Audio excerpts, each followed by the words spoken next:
નમસ્કાર મિત્રો, genius education add એમની નવી પ્રોડક્ટ રજૂ કરે છે અંગ્રેજી વ્યાકરણના નિયમો.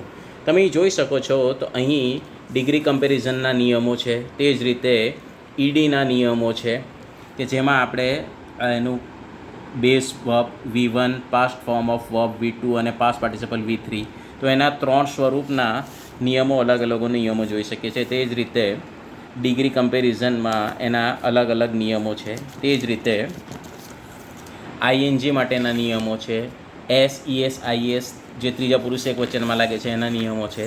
તે જ રીતે એકવચન અને બહુવચનના નિયમો છે, અને તે જ રીતે આર્ટિકલ્સના નિયમો છે. તો પહેલાં ચાર્ટની અંદર તમે જોઈ શકો છો કે અહીં એ અને એન આર્ટિકલ ક્યારે વપરાય એની માહિતી છે, જ્યારે બીજા ચાર્ટની અંદર ધ આર્ટિકલ ક્યારે વપરાય એની માહિતી છે. તે ઉપરાંત આર્ટિકલ ક્યારે નહીં વાપરી શકાય તે અંગેની પણ અહીં માહિતી આપવામાં આવી છે. Thank you.